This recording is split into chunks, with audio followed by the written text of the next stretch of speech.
پهلوان ما خلاص رمزیدین سعیدوف پهلوان ما رو با رقیب اسپانیاش دعوت میکند. اینجا همون پهلوانی که ما درباره‌اش سخن گفتیم. خب خیرالله غنی‌زاده با جداگی سفید بر مقابل رقیب اسپانیاش بابلس رالدن میان همدیگر رقابت را آغاز کردند. پهلوان اسپانی 19 سال دارد و رقیبی او باشد پهلوان ما 19 سال است، با هم سال است. سر کتف از جانب رالدن است. این حالتهای تکرار را که ما تماشا کردیم. حالت از ایکامی برای پهلوان ما امکانیت بود، ولی اکنون حالا چنین امکانیت ها کمتر است. غنی‌زاده خیرالله 19 ساله پهلوان ما که حالا خود را تکان میدهد. این از با جداگی سفید گشتین میگیرد. این پهلوان است که در مسابقه های جمهوری برآمد کرده است و دستاوردهای منطقه تاجیکستان را دارد و امروز در قهرمانی جهان باید با یک آمادگی پررگی باید شامل گردید، چون که قهرمان جهان است. ببینید حالا ما از غنی‌زاده دیده رالدن اسپانیایی را خوبتر آنرش را میبینیم. این دانیل رابلز رالدن 19 سال دارد. پهلوانی که دستاوردهایش در قهرمان جهان نتیجه نیست، ولی 2 مرتبه در جام اروپا نشان نقره به دست آورده است. اوه حالت از ایکامی را پیش را میگیرد رالدن و از این حالت مشکل، از این وقت، از این حالت غنی‌زاده خود را رها میسازد از چنگال این پهلوان اروپایی. بسیار حالت مشکل و از این بود. رمزیدین سعیدوف جایزه‌دار بازی‌های آسیایی که حالا به حیث رفر است اینجا حالت‌ها را نظارت می‌برد.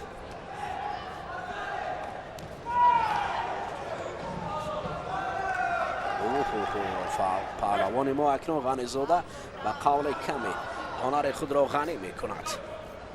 در اول کمی ضعیف‌تر بود و حالا به قدر فعال شد و این فعالی باید ادامه یابد.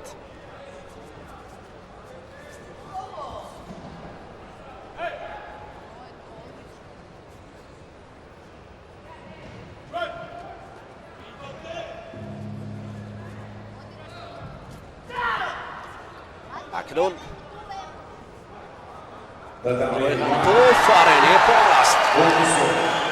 آفرین بسیار عالی کار کرد. حکمت که خیرالله غنی‌زاده را به قول دیگر غنی گردانید هنرش را. آفرین بسیار عجیب پرتاب داشت. این حکمت بسیار در سطح عالی اجرا گردید. اکنون اولین پیروزی پهلوان ما خیرالله غنی‌زاده است.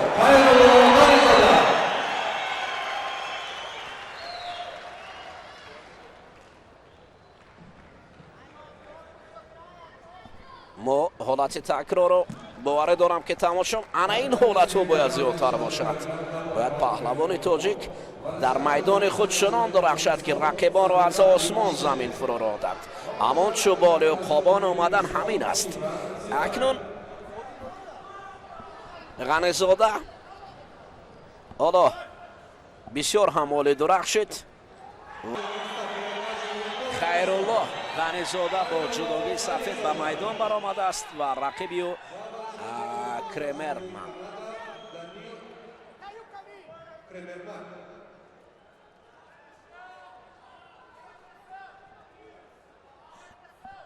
دانیل کرمرمن پهلوان کانادا است که با جداگی کبوت به میدان میبراید و اولین حرکت‌های غنی‌زاده بسیار عالی طریق سرد حمایت میکند پهلوان کانادا. رمزیدین سعیدوف باعث رفری است.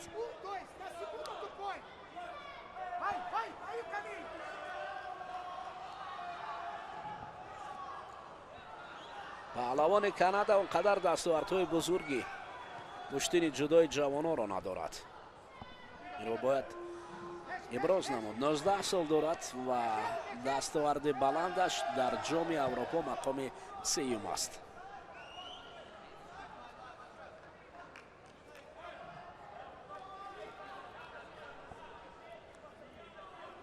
ягона дастоварди баланде ки дорад ҳамин аст.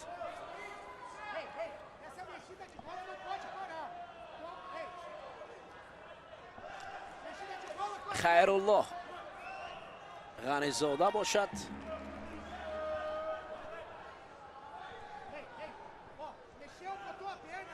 дар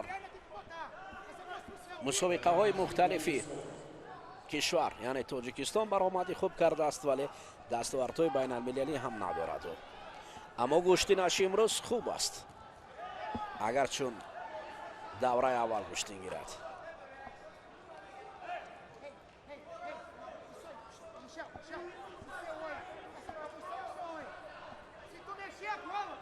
рамзиддин саидов ин гӯштинро назорат мебарад ва аллакай нуқтаи назари худро дорад барои додани баҳо ки аст фаъолу ки кам фаъол аст. мо фаъолтар ҳастем нисбат ба паҳлавони канада Данил Кремерман. ҳоло аввалин бор барои ғанизода ва бори дуюм аст ки барои Кремерман аз Канада шидо нишон медиҳад.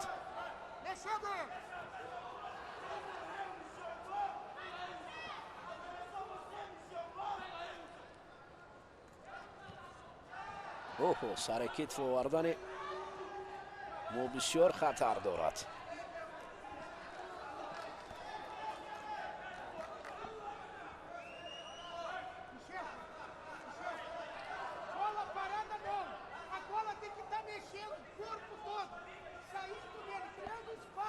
аммо бо вуҷуди ду шидо доштани паҳлавони Канада бояд ғанизодам эҳтиёткор нагӯштин гирад, чунки ин ҳолатҳо бисёр ҳам хатарнок аст.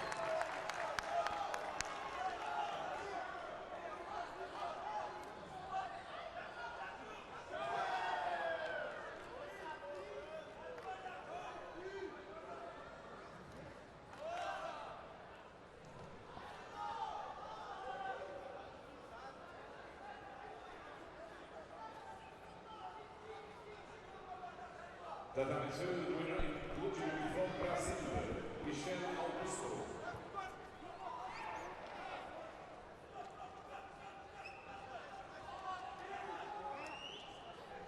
кор дар неваза рангин намешавад.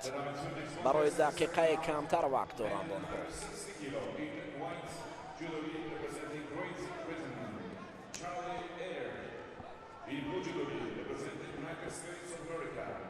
Jonathan Young.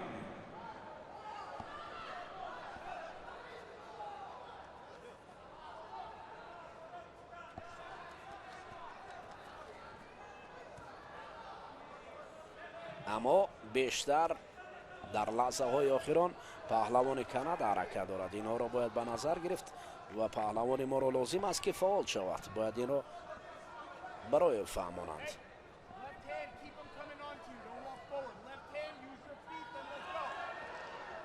ғанизода акнун кораш хуб аст.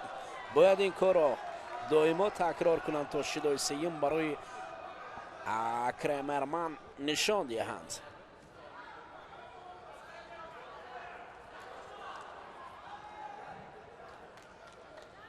ба табло як назар меафканад ғанизода. аммо фалшатакаҳо аст ҷониби Кремерман аст. шидои сеюм хансоки маки аст барои аҷме мегӯяд Рамзиддин Саидов барои чанд сония дигар боқӣ мондани гӯштин.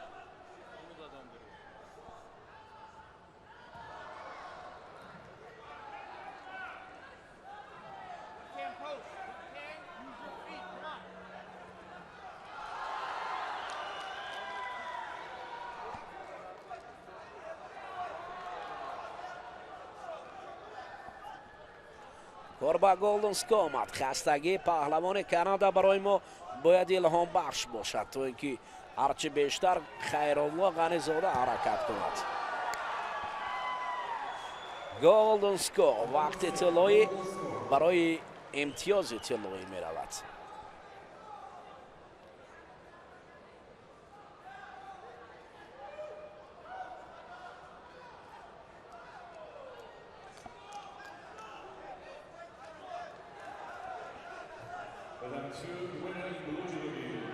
аммо Рамзиддин Саидов ҳар лаҳза ҳаҷме мегӯяд барои ин ҷуфт.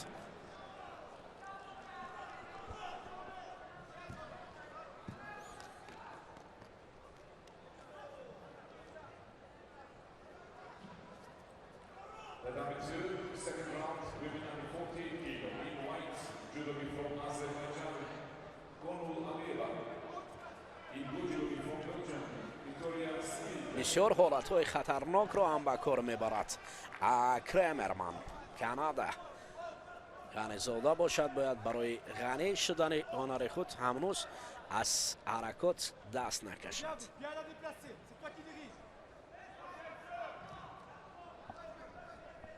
ҳаҷмаи Рамзиддин Саидов онҳоро аз сари нав рӯ ба рӯи ҳамдигар сохт.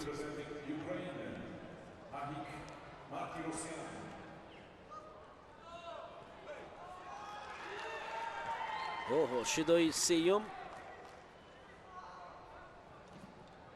бале, хансоки маки барои Кремерман ва Ғанизода акнун ба даври сеюм роҳ ёфт. чӣ мегӯяд? шидо барои ҳарду шидо медиҳад ва ин бурди мо аст.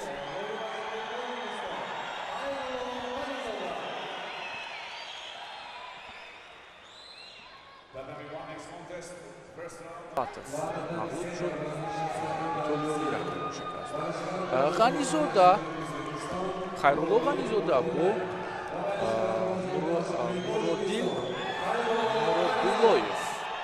Муродиллоев ба рақобат омад.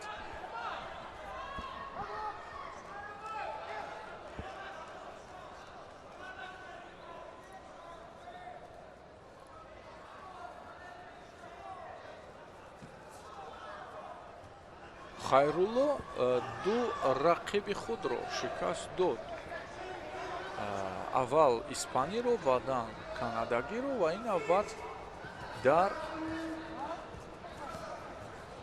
марҳилаи 1/8 финалӣ муборизаро идома дода истодааст. кӯшиш аз ҷониби рақиб бартараф шуд.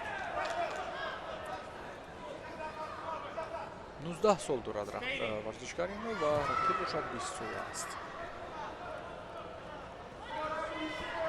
кӯшиши навбатӣ аз ҷониби Муродиллоев.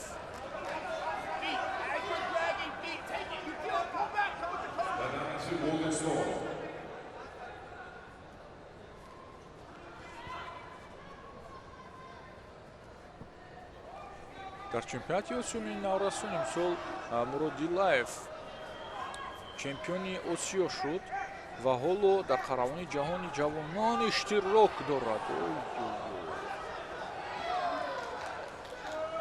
ва зарри мегирад Муродиллоев ва корро дар партери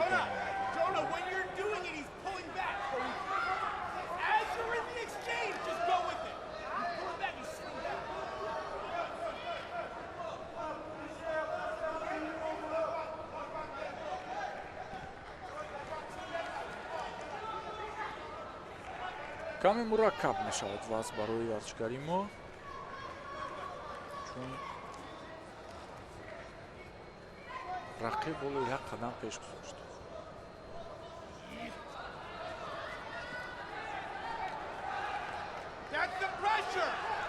Муродиллоев намегузорад ки Хайрулло Ғанизода ҳамла кунад.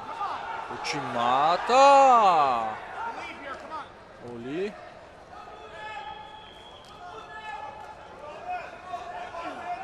ҳамин гуна агар рақобатро идома бидиҳад Хайрулло خوب است البته.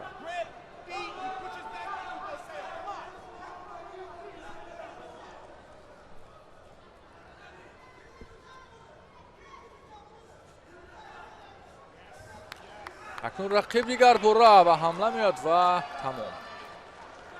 партофт طریق سر زمین نشستن های مرادیلایف این نوبت امتیاز آورد. خوب باز یک ورزشکاری ما متاسفانه با رقابت های انفرادی قهرمانی جهان خیر خوش میکند و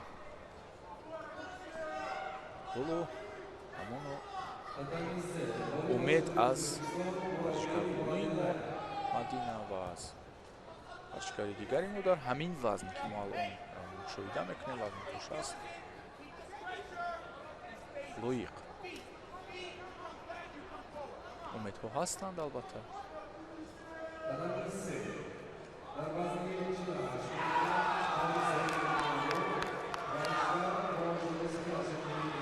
این صحنه تکراری از партофти انتهایی و نقطه‌گذاری یعنی موازنت را گم میکند و خود پهلو میافتد. اکنون دوستان عزیز میرویم به دیدار نوبتی را تشکیل میدهد. لی یانسن از کره بر مقابل سعدی محمدوف. پهلوان ما سعدی محمدوف 20 سال دارد که با جداگی کبود گوشتین میگیرد و رقیبی باشد پهلوان کره با جداگی سفید اندر میدان برآمدند. این جفته که هر دو برای با همدیگر گشتین گرفتند شایسته و لایق همدیگر هستند. اولین حرکت ها برآمدن از تتمی باید سعدی احتیاط باشد وگرنه حالت برآمدن از تتمی معنای شدا را دارد. رفری مرکز این وضع را نظارت میبرد و برای این دو پهلوان جوان عجمه و مته صدا میکند. برآمدن است تتمی ما بالا قید کردیم که شدا است. الکی اولین شدا را احتمال است که برای پهلوان ما نشان دهند. خوب است که حالا از این عمل رفری دست کشید.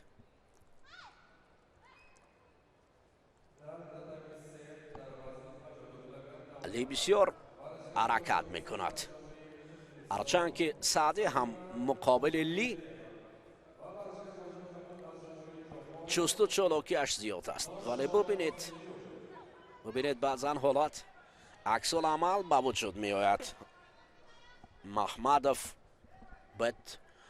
باید بجز از حرکت و چالاکی همچنین وزری علاکه نشان دادن این پرتاب لی را وزری میگویند در ما شیدا نشان میدهند. خب اکنون چنین حالت بود.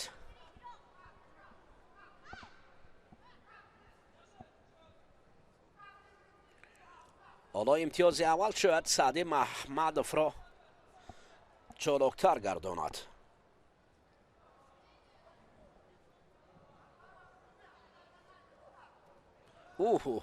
ما قریب مراتبه دویم بود که پهلو افتیم. این حالت بسیار خطرناک است. حالا حالت تکرار را برای ما نشان میدهند.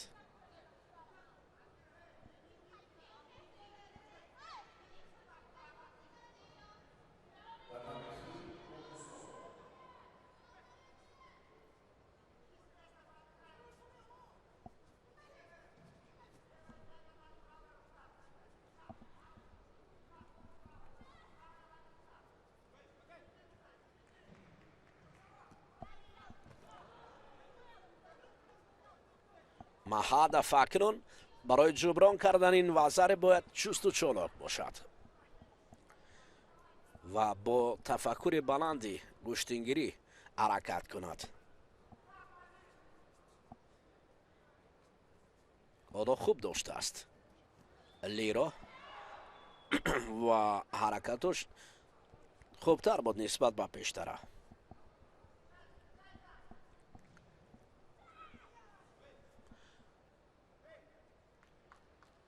اما لی شیدو دارد، امتیاز دارد. برای دقیقه بیشتر وقت دارند آنها.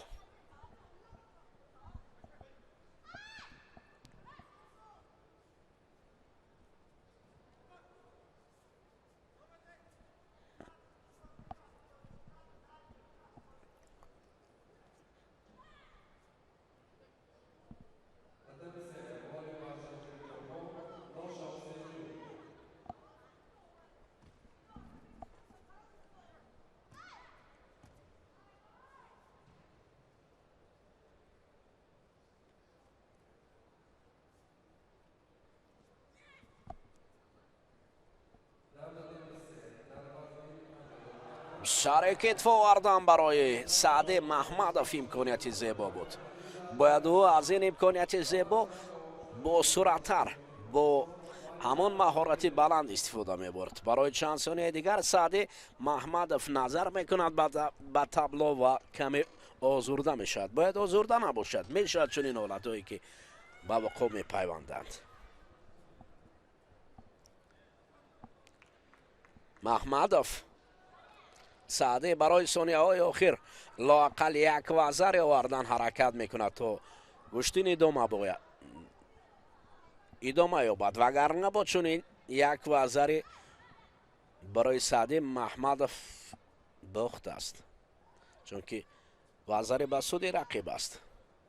علی جداگی صفحه دارد، پهلوان از کره. او را لازم است که فقط خود را دفاع کند و برای سعدی باشد گشته و برگشته اصول استفاده بردن لازم است. اما ثانیه ها برای سعدی صد افسوس که کم باقی میمانند.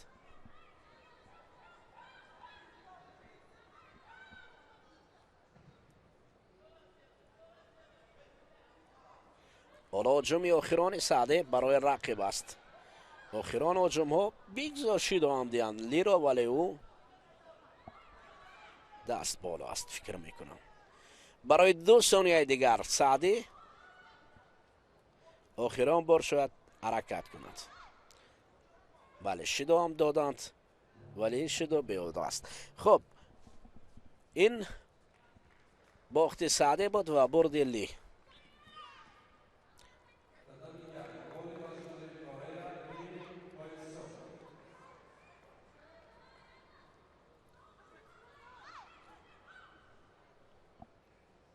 در حالت تکرار عکس العملی که لی به کار برد او را تماشا کردیم. امین سرکیت نشستن سعدی بود ولی عکس العمل به سمت چپ گرداندن از جانب پهلوان کره بود.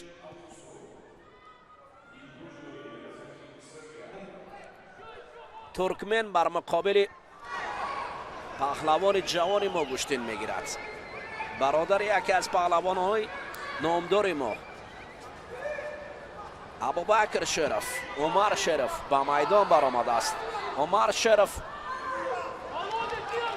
با جداگی سفید است که به میدان حاضر می شود و رقیب او سردار رحیموف است، یکی از پهلوانان است که ما گشتین او را یاد داشته بودیم در گرند اسلمی که دوشنبه برگزار گردید و او چگونه در این گرند اسلم ما یعنی در میدان ما بر مقابل آبیجیبوف خوب درخشیده بود و آبیجیبوف را در قسمت فینالی شکست داد. حالا میبینیم که با عمر شرف با پهلوان جوان ما چگونه گشتین میگیرد. 20 سال دارد سردار رحیموف و عمر باشد 19 سال است، 1 سال جوانتر. حالا اولین چیدا برای سردار رحیموف نشان دادند. عمر برادر ابوبکر شرف، یکی از پهلوانان خوب که تحت رهبری معلم طالبوف سالها باز مشق ورزی می‌کرد.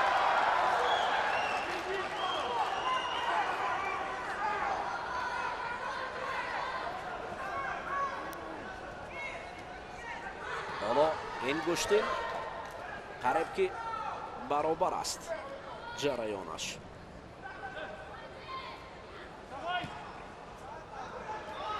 برای سر کتف آوردن سردار رحیموف پای در پای حرکت میکند، اما عمر شیرو باشد خود رو برای رقیب خوب نگاه میدارد. این بار برای ما هم شیدا نشان دادن، به خاطر چند سر کتف آوردن رحیموف بود.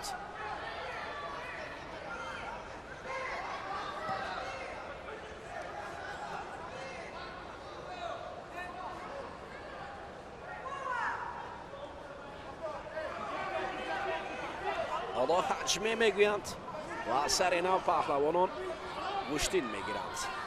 سردار رحیموف ما در بالا چه قید کردیم که یکی از پهلوانان بسیار نامدار است، بسیار چالاک است، ولی باید عمر شیروف هم شیرانه نبرد کند بر مقابل سردار تا اینکه او سرداری کند. اکنون با قول دیگر شیروف مقابل سردار، کی از سردار و کی از شیر در اینجا نبرد میکنند. تا این نبرده که قسمتی از آن پشت سر شد و قسمت دیگر باقی مانده است.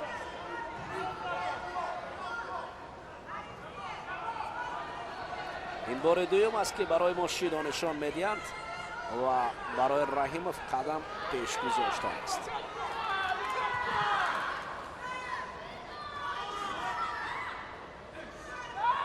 همون آستین داشتن های رحیموف برای پهلو آوردن عمر است. عمر باشد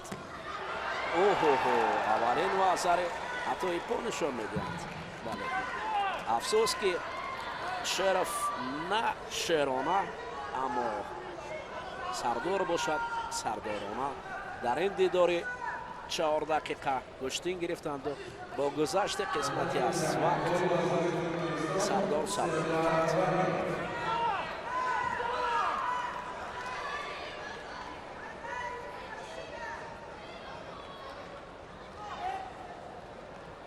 حالت تکرار رو میبینیم چگونه بود سر کتف.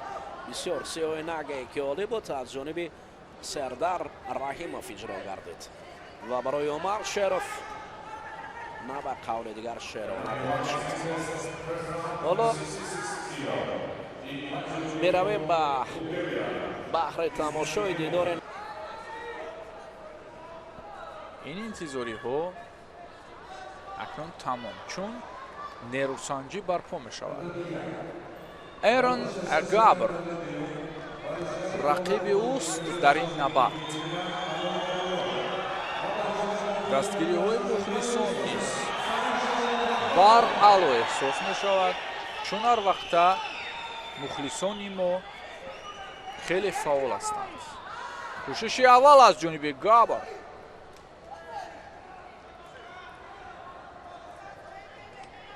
بیست سال دارد رقیبی ورزشگری ما و خودی ورزشگری ما نیز 20 سال است.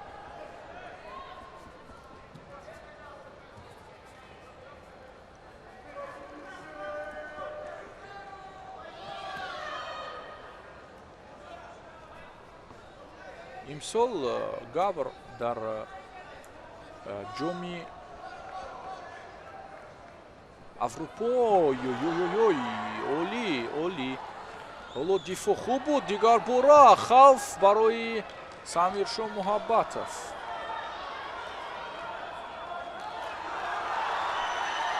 بالاخره ببینید که اینجا امکان دارد که در حالت پارتری وضع رو معتدل کند، یعنی وزری رو جبران نباید. سامیرشو حالا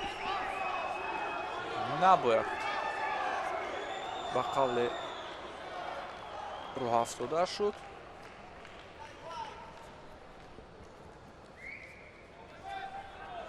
می گفتیم که ایرون گابر در ماه ایولی همین سال جام اروپا رو به دست آورد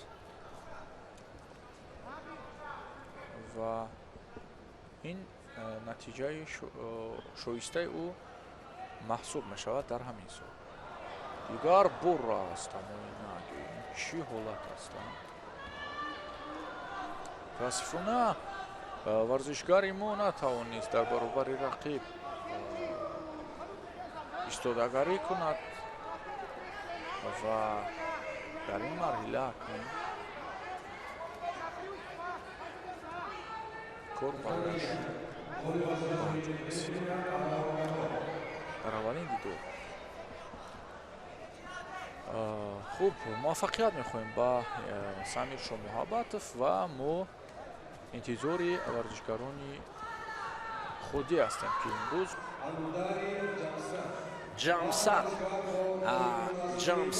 ҷамсран анодарӣ аст. муқобили бонуи мо розиқзода Райҳона мебарояд. Райҳона бо ҷудогӣ кабуд аст ва ҷамсран бошад бо ҷудогӣ сафед гӯштин мегирад.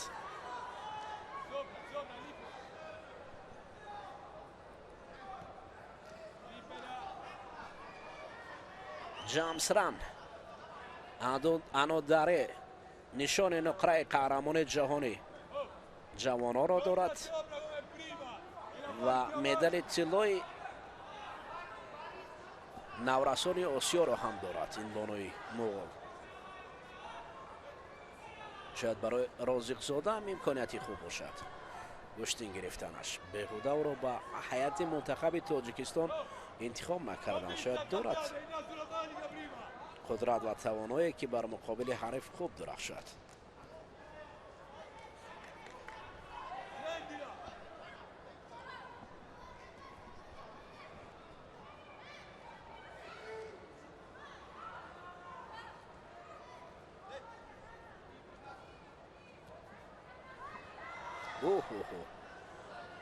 ин вақт зариба суди ҷамсран буд.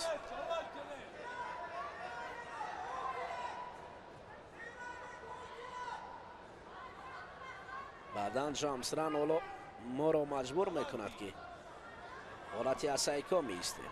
хуб, акнун ҳисоб боз мешавад. 10 сония дигар лозим аст ки ин муғул бону даст боло гардад.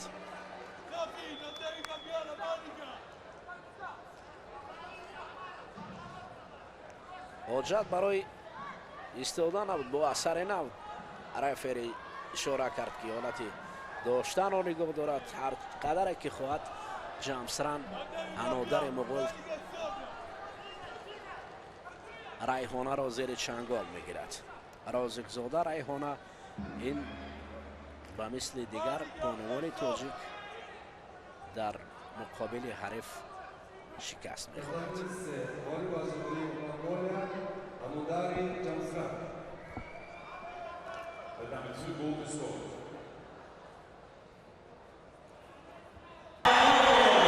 таваҷҷӯҳи набардҳояш буданд. Мадина Қурбонзода варзишгар духтари хубҳунар ва хушноми мо рӯи гилеми рақобат аст дар баробари рақиб аз Қазоқистон. ҳоло Толор низ вазъ тағйир меёбад дар Толор ва ҳамагӣ аз нишастҷойҳо ба ифтихори Мадина мухлисӣ мекунанд. Аружан Ережепова 20-сола паҳлавони қазоқистонӣ дар баробари рақибе ки аз худ 4 сол хурд аст мубориза мебарад.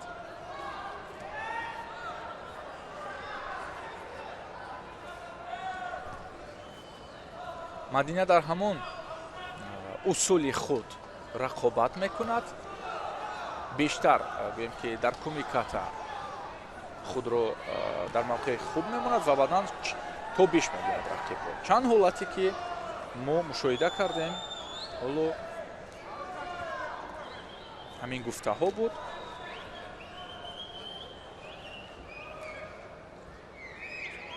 шояд киосебе бошад ё ин ки ба роҳи нафас зарба равона шуд. ба ҳар ҳол Мадина идома медиҳад омода аст ва мо мутаваҷҷеҳ мешавем. кӯшиши аввал аз ҷониби рақиб.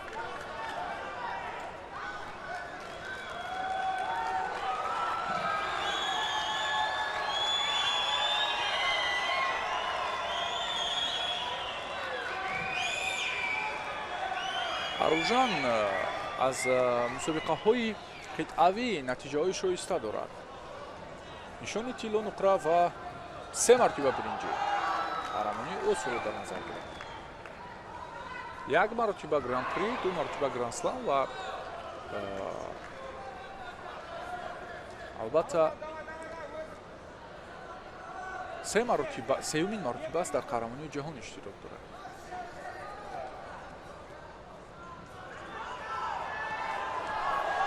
фурсати беҳтарин барои Мадина. Яй, вале бубинед ки дар ин ҳолате ки ҳарду якҷо кор бурданд ва барои ҳамла омаданд, варзишгарбонии қазоқистонӣ муваффақ шуд. боке нест, ба ҳар ҳол ва зари ин ипо нест. вақт инҷо ҳаст. шояд хасоки маке беҳтарин аст. инҷо таби ҳамагӣ болида мешавад. хуб мебинем чӣ ҳолат буд инҷо. беҳтарин Мадина дар нерӯсанҷии аввал голу зафар ёфт, вале бисёр лаҳзаи хатарнок буд дар он партофт. мо албатта мутаваҷҷеҳ мешавем дар саҳнаи такрорӣ ки чӣ ҳолат буд ки хансоке маке шуд.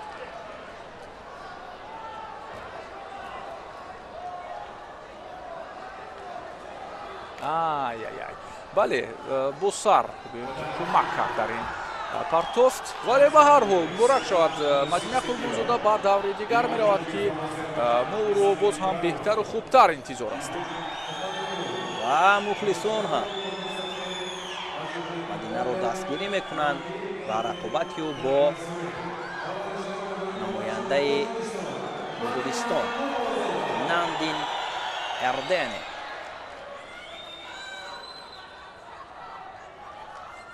як марсурен, як ҳолати бисёр ҳам хуб барои Мадина дар оғози нерӯсанҷиҳо. адовар бошад ишора намуд ки рақобатро аз нав шурӯъ намоянд. албатта ҳунарнамоиҳои Мадина Қурбонзодаро мо дар мусобиқаҳо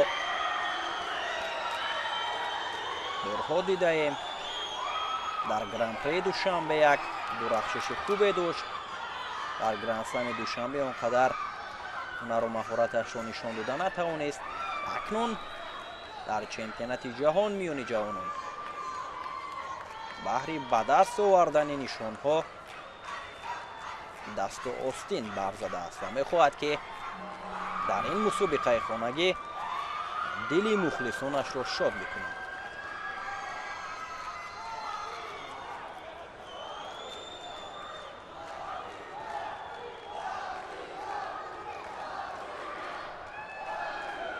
рақиби Мадина ҳам дар ҷоми осиё миёни наврасон нишони биринҷӣ дорад ва дар чемпионати ҷаҳон миёни кадетҳо дар Сараево ки баргузор шуда буд, он ҷо ҳам нишони биринҷиро аз они худ карда.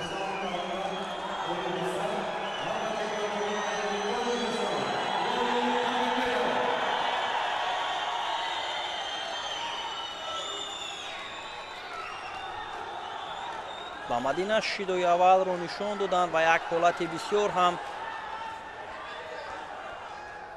мушкилро барои рақиб инҷо наздик буд ки Мадина ба миён орад.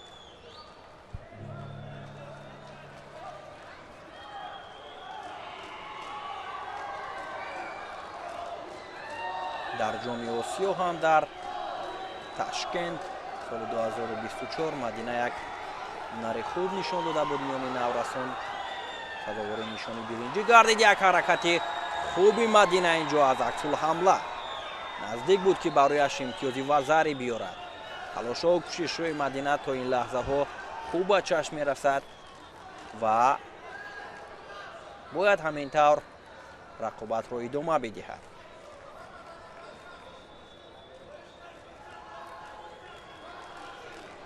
дар даври аввал Мадина озод буд ва рақобатро аз даври дуюм бо ҷудокорбонуи қазоқ оғоз кард ва тавонист ки ғолиб гардад ва роҳашро ба ин марҳила ҳамвор бикунад.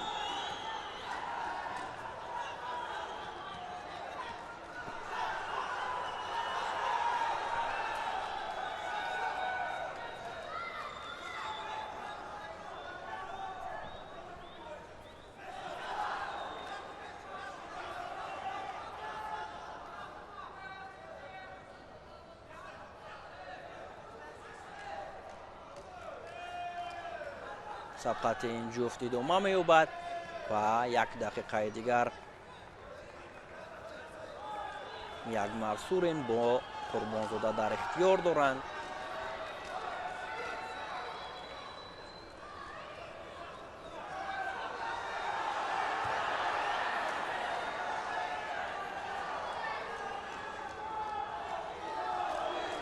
инҷо барои ҷудокорбонуи Муғулистон лаҳзаи табибон лозим меоянд ва ба мо чеҳраи Мадина Қурбонзода нишон дода мешавад ки Муртазо Носиров аз канори гиле нишаста барояш тавсияҳо медиҳад ки чӣ гуна бояд дар идома ҳаракат бикунад ва кадом корҳоро дар ихтиёр бигирад ва ишора карда истодааст ки талошҳоро зиёд бикунад ва кӯшишҳоро Мадина дар идомаи сабқат дар баробари ин рақибаш бояд ки зиёд анҷом бидиҳад, зеро ки фаъолнокии ӯ метавонад ки дар ин нерӯсанҷӣ ӯро ғолиб гардонад. инҷо мухлисон ҳам дар нишастҷӯйҳо нишастанд.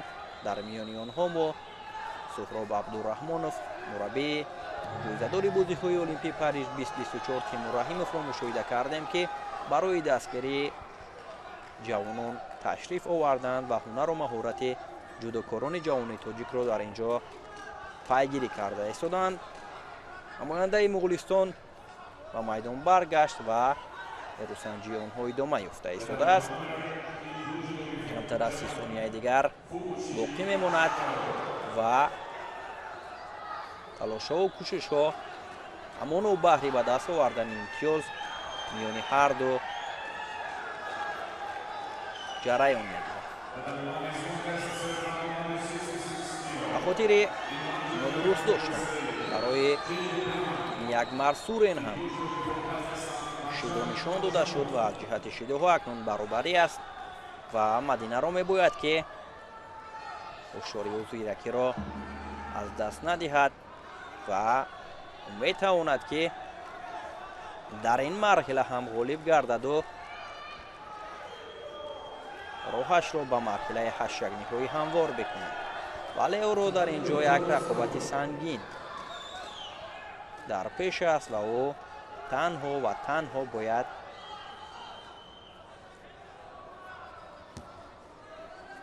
ҳаракатҳои саривақтӣ ва кӯшишҳои доштаашро ба харҷ бидиҳад.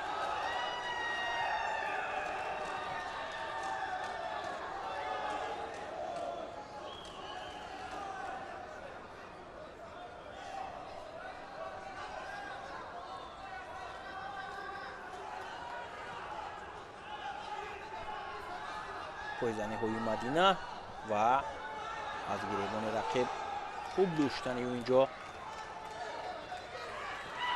танҳо як ҳаракат лозим меояд барояш кӯшишҳоро анҷом медиҳад.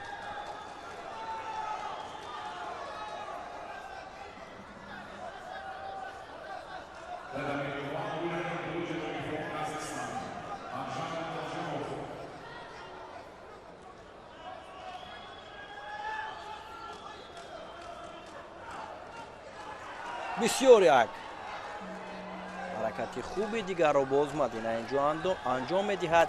аз аксулҳамла бештар ба кор гирифта истодааст ва дар ин ҷо бояд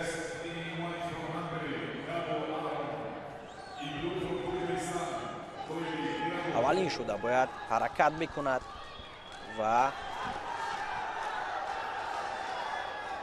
усул анҷом бидиҳад.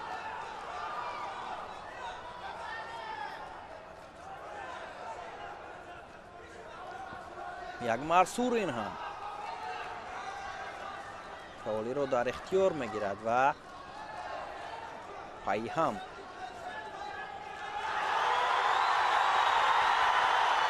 ҳаракатҳоро анҷом медиҳад. Мадина ишора мекунад ки як аз ҳаракатҳояш ки як каме осеб ҳам аз дасташ бардоштааст ва шидои дуюм ба хотири камкорӣ барои ӯ нишон дода шуд, вале мебояд ки Мадинаро дар ин ҷо шидои сеюм барои Мадина қурбонзода ин хансоки маки ба ҳисоб меравад ва довар ишора мекунад ки лаҳзае ба намон наворҳои такрорӣ таваҷҷӯҳ мекунанд ва сипас атрофи қазоватӣ кардаашон қарор мебаранд.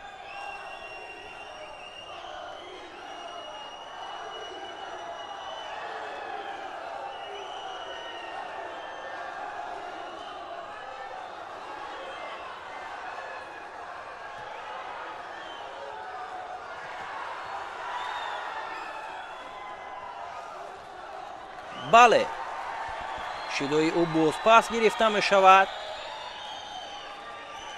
ва сабқаташон идома меёбад.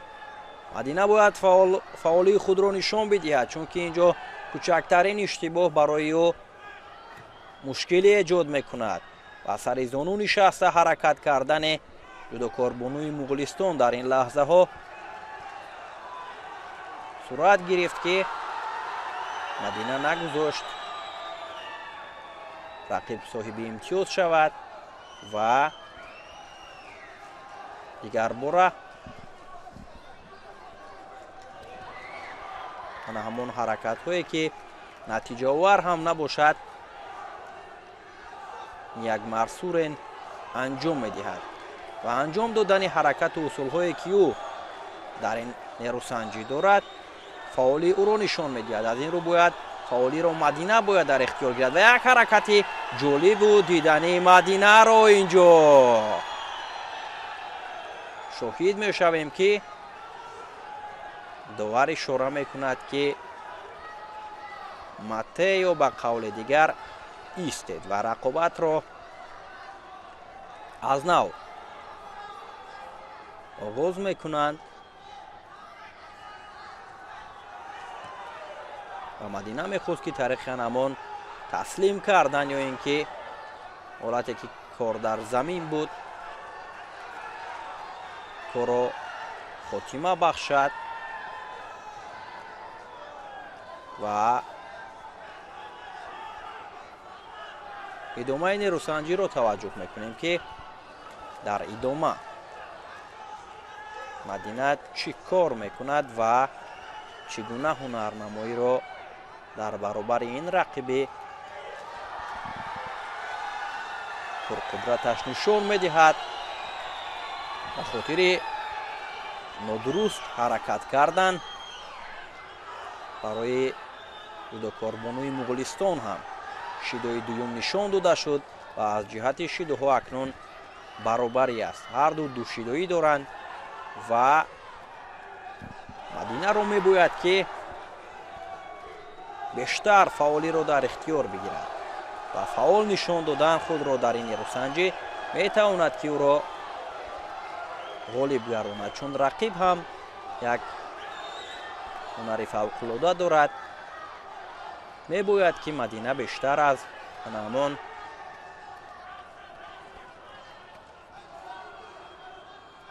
ҳолатҳое ки барояш бисёр як пойзани хуби Мадина, як лаҳзаи муносиб ва як пойзани хубе ҳам дошт мадина қурбонзода баъдовар ишора мекунад ки нерӯсангиро идома бидиҳанд ва он пойзание ки аз ҷониби ӯ сурат гирифта буд имтиёзовар нест.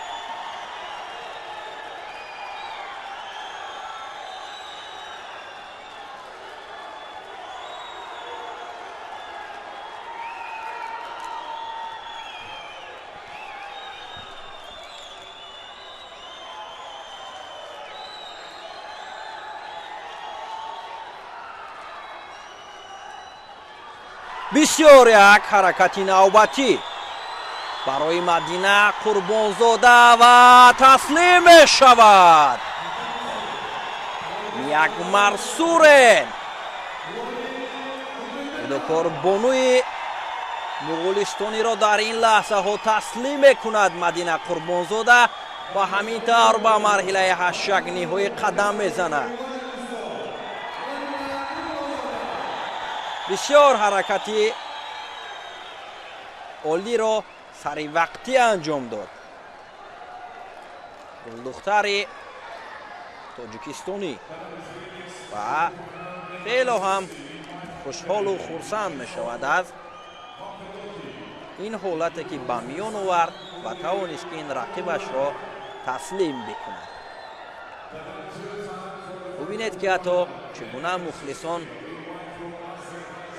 аз ҷой бархоста буданд. бо рафаэла родригес рӯи татами меоянд.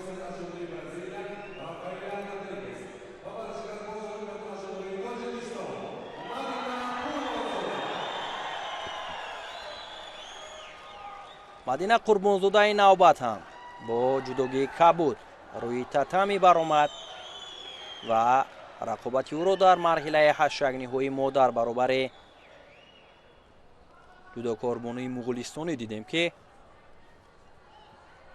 як рақобати сахту сангине дошт ва тавонист ки дар дақиқаи ҳаштуми рақобат дар вақти тиллоӣ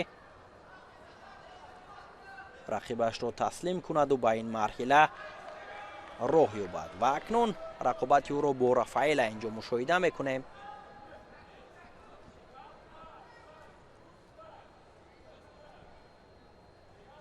ва талошҳои ӯ баҳре ба марҳилаи нимниҳоӣ рафтан аст. кӯшишу талошҳои мадина то ин лаҳзаҳо хуб ба чашм мерасид ва танҳо ҳаракатҳояш баҳри ба даст овардани ғолибият дар ин мусобиқа ба ҳисоб меравад.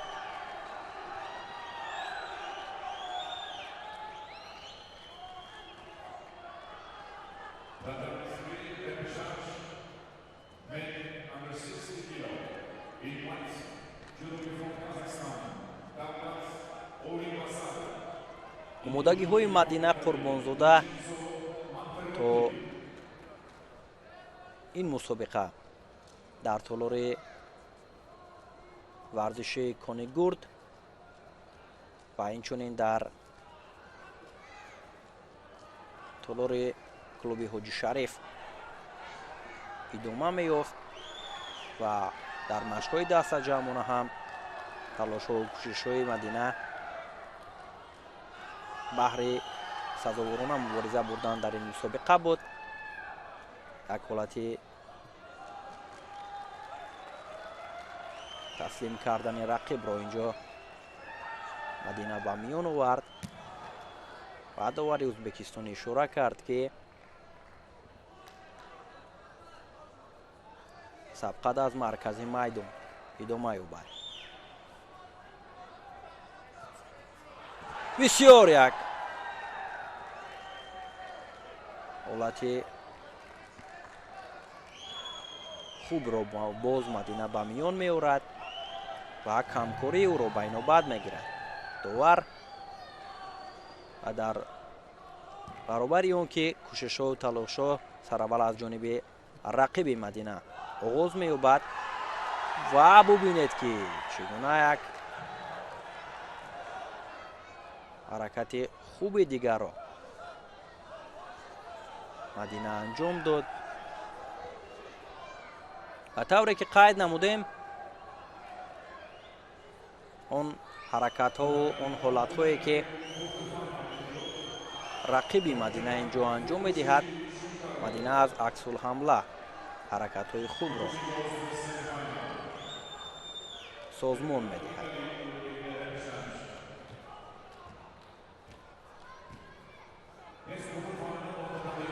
боз ҳаракат мекунад Мадина ва ҳаракатҳои пай дар пайю бояд ба инобат гирифта шавад.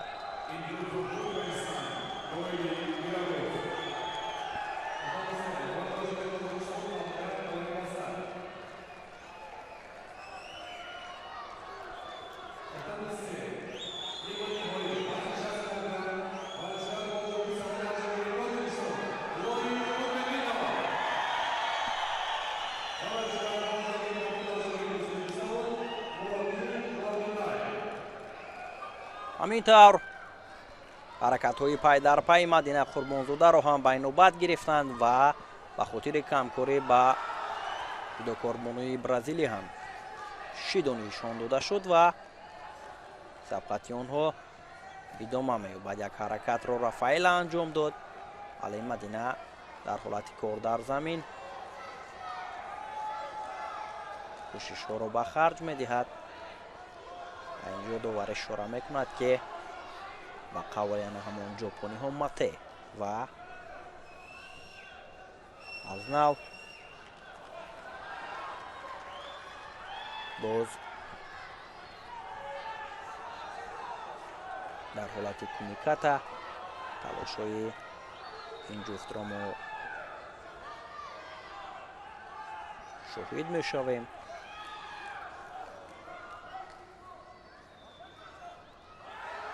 ثانیه‌های پایانی وقتی اساسی است.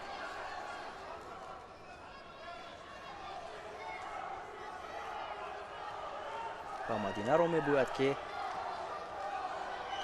تنها فعالی رو در اختیار بگیرد، چون حرکت‌هایش و حالت‌هایی که به میان می‌گذارد تو این لحظه‌ها خوب است.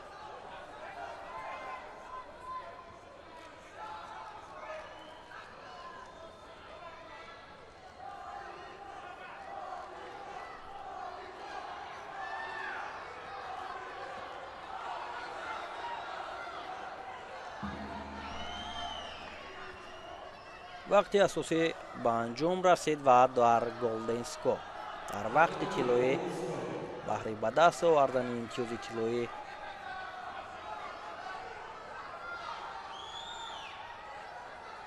مدینه کوشش را آغاز کرد و یک حالت مشکل هم برایش پیش آمد، ولی نگذاشت برای رقیب که صاحب امتیاز شود.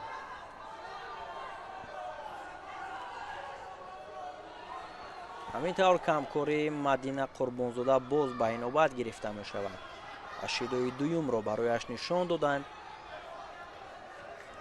همین طور فعالی را باید در اختیار بگیرد مدینه.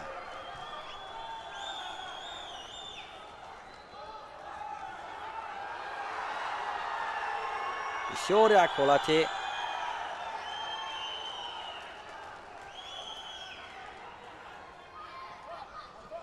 مشکل رو برای رقیب اینجا ایجاد کرد و در عقوبت قبلیش هم مدینه از آن همون حالتی که در حالت نوز به میان آورد توانست که رقیب مغولستانیش را تسلیم بکند و اینجا هم حرکت های او به خاطر تسلیم کردن رقیب بود.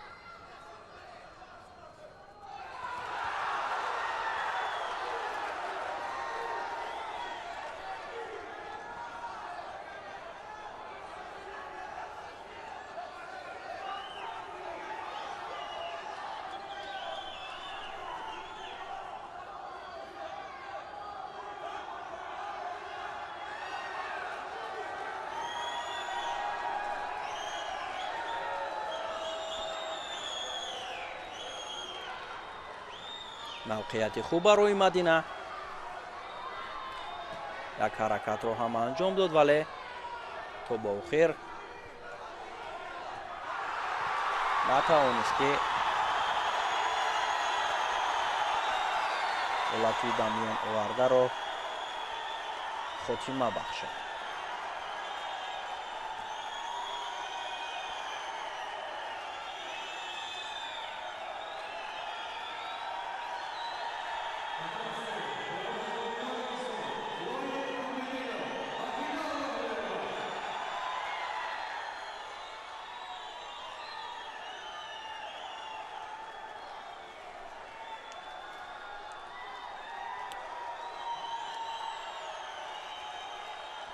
нерӯсанҷии Мадина бо Рафаэла идома меёбад.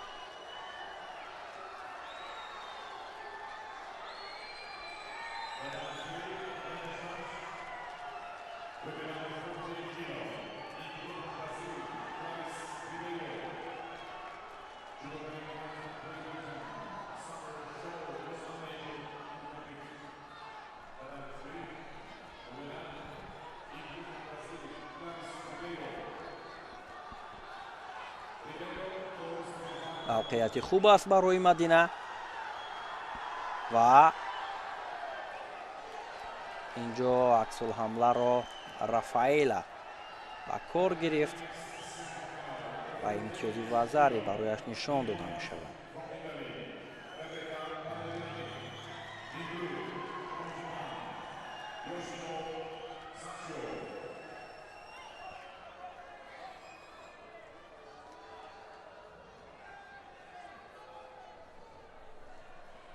он ҳолати ба миён омадаро дигарбора доварон аз назар мегузаронанд ва боз пас гирифта мешавад. вазаре ки барои Рафаэла нишон дода шуда буд ва ин як имконияти дигар барои Мадина аст ва Мадина мебояд ки танҳо ва танҳо баҳри имтиёзи тиллоӣ ҳаракат анҷом бидиҳад ва аввалин шуда бояд ҳаракатҳоро дар ин ҷо маҳз Мадина бояд иҷро бикунад.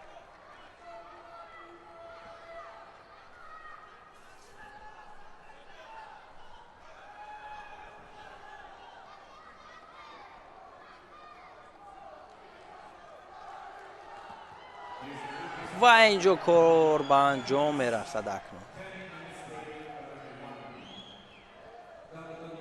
Рафаэла Родригес дар ин ҷо корро ба анҷом расонид ва Мадина Қурбонзода бошад дар марҳилаи тасаллубахш имкони мубориза бурданро дорад ва метавонад ки барои ба даст овардани нишони биринҷии чемпионати ҷаҳон оид ба ҷудо миёни ҷавонон талош бикунад. ин ҳолате ки як ҳаракати даруниро Рафаэла анҷом доду корро хотима бахшид.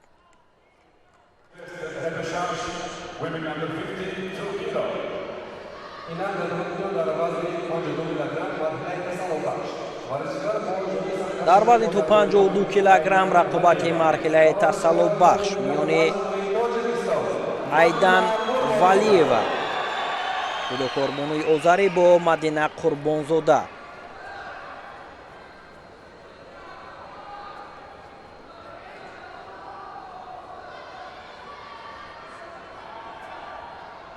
дар сурати ғолиб омадан Мадина метавонад акнун барои нишони биринҷии чемпионати ҷаҳон миёни ҷавонон мубориза барад ва талошҳоу кӯшишҳояш маҳз баҳри ба даст овардани нишон аз ин мусобиқа аст ва ӯ бояд фаъолиро дар ихтиёр бигирад.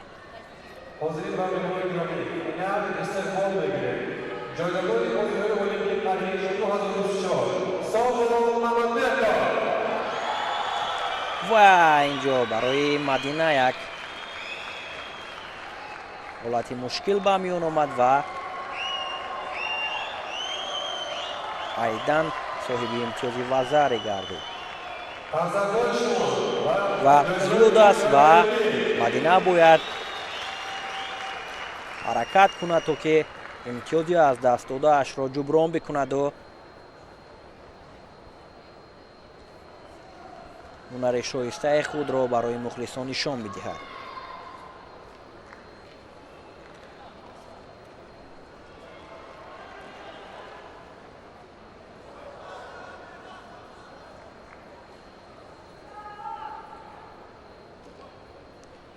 ва заре ки барои валиева нишон дода шуда буд боз пас гирифта шуд ва доварон ана ҳамон ҳолати ба миён омадаро тафтиш карданд ва тасдиқ карданд ки барои Мадина онҷо барои рақиби Мадина онҷо имтиёз нест ва барои Мадина шидо нишон доданд.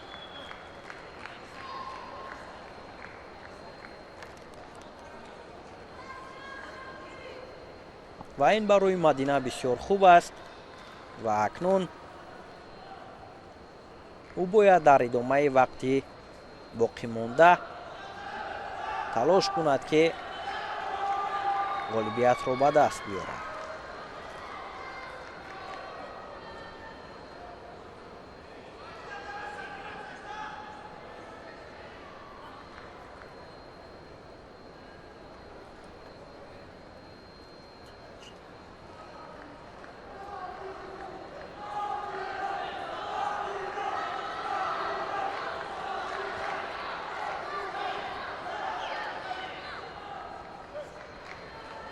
бо чунин шакл гӯштин гирифтан барои Мадина мушкилӣ меорад ва шидои дуюм барои ӯ нишон дода мешавад.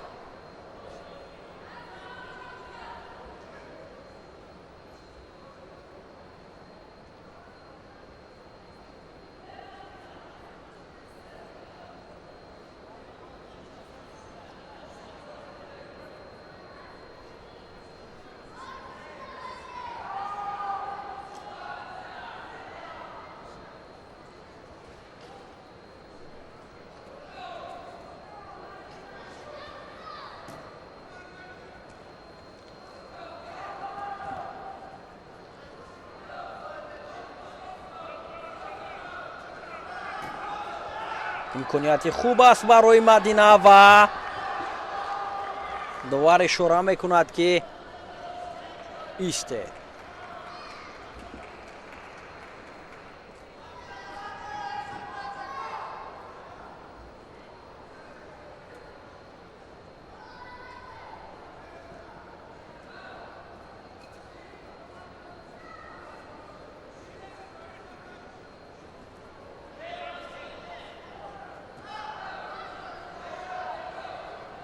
як дақиқаи дигар боқӣ мондааст ва Мадина бояд фаъол бошад, вале инҷо боз имтиёзи Вазари аз даст медиҳад ва ҳолати асейкумӣ ва кор барои Мадина фикр мекунам ки дигар бартараф карда мешавад. ҳолати асейкумӣ ва дар 37 сонияи боқимонда бояд Мадина танҳо ва танҳо усул анҷом бидиҳад ва ҳаракат бикунад ки дигар барояш кор мушкил аст. дигар бора ҳолати асейкумӣ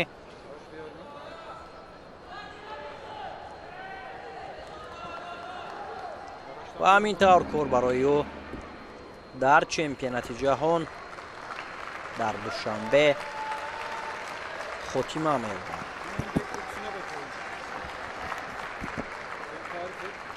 ҳамин тавр ғолибият насиби Айдан Валиева мешавад ва ӯ имконият пайдо кард барои ба даст овардани нишони биринҷӣ ва Мадина Қурбонзода бошад. дар мавқеи ҳафтум қарор мегирад.